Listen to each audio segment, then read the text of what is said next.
Inclusive, o deputado Bibo Nunes, ele apresentou um requerimento de convocação do ministro da Justiça, Flávio Dino, para que ele preste esclarecimentos na Comissão de Comunicações da Câmara Federal. O objetivo, segundo o parlamentar, é cobrar explicações sobre as imagens do circuito de câmeras da pasta, que foram deletadas depois do dia 8 de janeiro. Bibo Nunes afirma que a falta de imagens geram implicações nacionais significativas. Vamos gerar com os nossos comentaristas. José Maria Trindade. Zé, a gente tratou justamente dessa situação que envolve a ausência das imagens, sobretudo no prédio do Ministério da Justiça.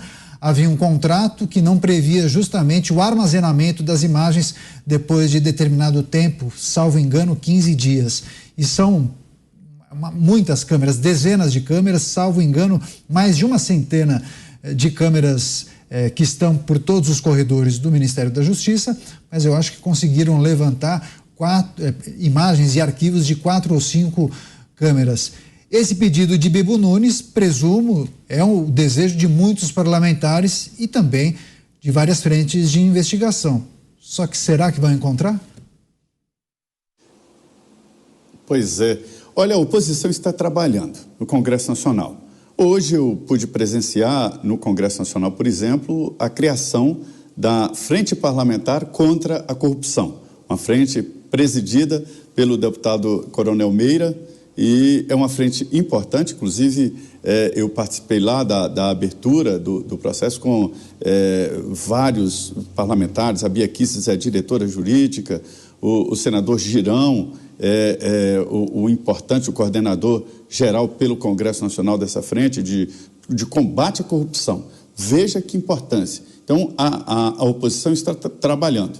E esta ideia do deputado Bibo foi até discutida lá, porque é, no mínimo, estranho que imagens desta importância sejam simplesmente destruídas, né? Você tem razão, são várias câmeras e as imagens externas e internas do Ministério da Justiça. O argumento é de que o sistema se retroalimenta, de 15 em 15 dias vai apagando e gravando, né? Mas, na verdade, isso aí é em processo normal, mas quando há uma operação desse tipo, quando há um acontecimento assim tão grave, e esta gravidade quem coloca é o próprio ministro da Justiça, que fala não em quebra-quebra, fala em golpe. Não tem nada mais grave para a democracia do que uma tentativa de golpe, até para a história do Brasil, né? Então, são imagens que alguém deveria dizer, opa, essas aí tem que armazenar e não cair na rotina, né? De 15 dias se retroalimentar. Então, é evidente que existe uma má vontade, evidente. E essa má vontade que está sendo apurada. Então, é normal que ele seja convocado para mais um, depois é o ministro que mais vai no Congresso Nacional. Pois é, requerimento de convocação para que Flávio Dino preste esclarecimentos acerca da falta dessas imagens. Vamos gerar com... Isso tinha que ser exigido primeiro do chefe dele, né? Que em tese é quem deveria estar mais interessado em esclarecer o que houve, porque uma tentativa de golpe era para tirar o lugar do presidente da República. Então, o presidente da República que deveria estar querendo esclarecer todos os detalhes do que aconteceu no 8 de janeiro. E aí, de repente, o seu ministro da Justiça simplesmente vê essas imagens desaparecerem e ficam com essa desculpa esfarrapada de que o contrato dizia isso, então não tem nenhum culpado nessa história. É realmente vergonhoso para o Brasil, né? O Brasil perante o mundo, o Brasil perante os brasileiros, virem com esse tipo de argumentação. Como é que pode uma coisa dessa, não é? A gente já falou isso aqui outras vezes. Hoje, a questão das imagens, ela é automática. Aconteceu alguma coisa, você quer ver as imagens e sempre tem alguém filmando, sobretudo num prédio público com mais de 100 câmeras pagas com dinheiro do povo brasileiro.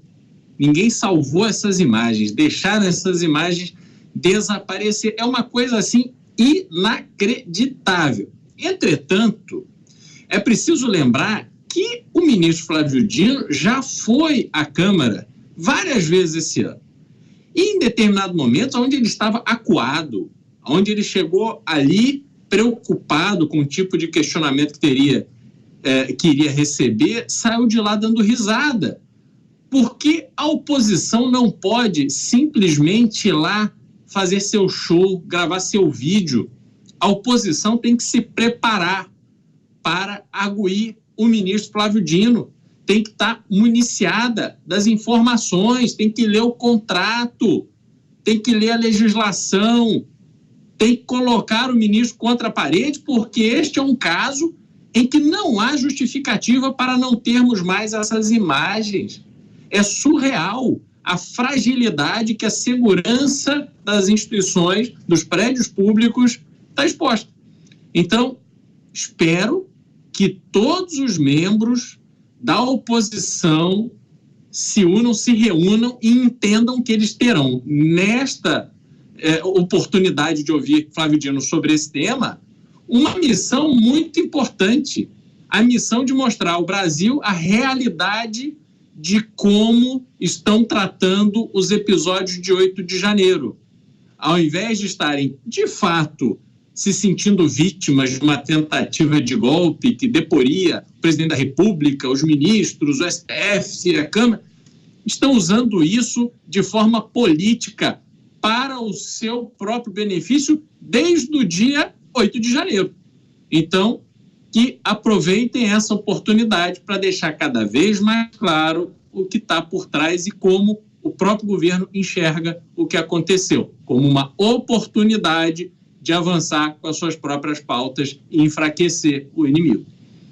Pois é, o Cristiano Beraldo levantou, viu, Roberto Mota, um ponto muito interessante e ao mesmo tempo curioso, porque após os atos do dia 8 de janeiro, eu presumo que os responsáveis pela segurança do Ministério da Justiça, já no dia 9, no dia seguinte, deveriam ter ido atrás dessas imagens, né? Agora, se a empresa de segurança diz que não armazena por 15 dias, então eles demoraram 2 semanas para pensar em recolher essas imagens, assim, não faz muito sentido. Enfim, não sei se é um problema de contrato ou se teve omissão da pessoa que deveria verificar essas imagens ou mesmo até incompetência de algum servidor que possivelmente tenha sido encarregado de levantar esse tipo de informação. O que lhe parece, hein, Mota? Daniel, me parece que há momentos da história atual do Brasil que a gente fica em dúvida se a gente está lidando com muita ingenuidade ou com muita esperteza. Porque é como diz um ditado antigo muito conhecido: quem não deve, não teme. É realmente difícil entender o desinteresse ou a má vontade do governo e dos seus aliados de esclarecer o que aconteceu no 8 de janeiro. Ora, se o que aconteceu naquele dia foi exatamente o que o governo está dizendo, foi exatamente igual à narrativa oficial, as investigações evidentemente só vão confirmar isso. Portanto, não há nada a temer. Por que então essa hesitação? Por que então esse apagão de imagens de uma coisa tão importante? E todo mundo sabia, 1 hora depois, que era uma coisa muito importante. Será que não houve tempo para se tomar providência? Não faz absolutamente sentido algum.